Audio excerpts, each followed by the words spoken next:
So Nepal in turmoil, social media ban sparks nationwide, unrest and your political shakeup, right? And humanitarian crisis. Kathmandu, September 2025, Nepal is witnessing one of its most turbulent chapters in decades. What began as a controversial government, decision to restrict access to social media platform has cascaded into a national crisis, leaving dozens dead, thousands injured, and the country's political leadership in turmoil.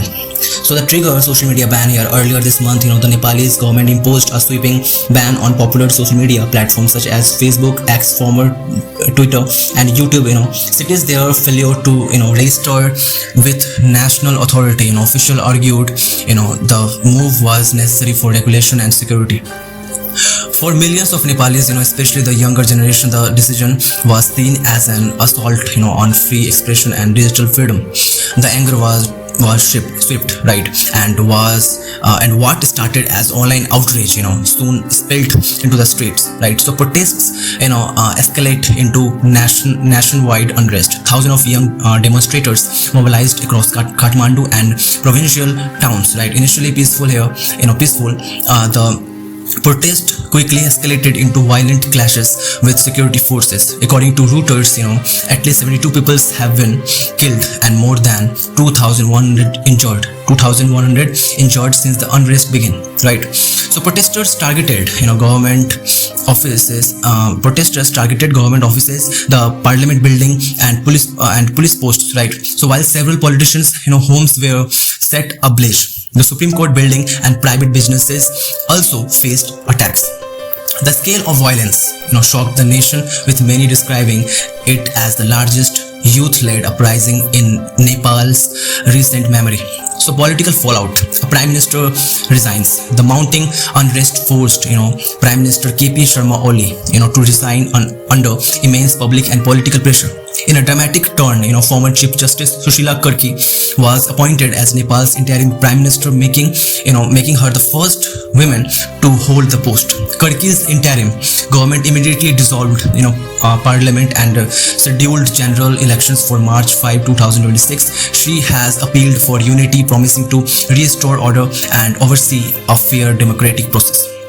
Human cost and demands for justice. The protests left behind not only physical destruction but also, deep human suffering. Families of the, deceased have, demanded that the government officially recognize, the victims as, martyrs and provide adequate compensation. Hospitals remain overwhelmed with, injured protesters, many of whom sustained series of life-changing injuries, right? So here, for grieving families, justice is more than financial support. Our children died for change. Their voice must not be silenced, right? Said one's protesters' relative, reflecting the larger sentiment of sacrifice and frustration. Economic disruption, tourism, trade, and inflation.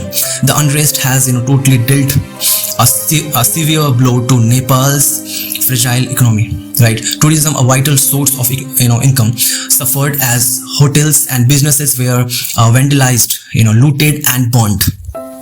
Travel advisories, issued by foreign governments further deepened the crisis.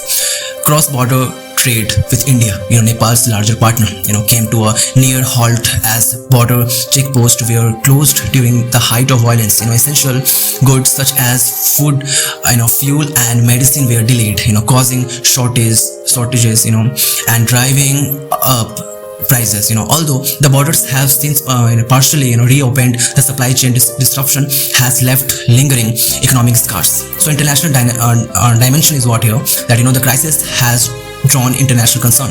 India heavily affected due to trade blockages and the safety of its nationals in Nepal facilitated the evacuation of stranded citizens, right?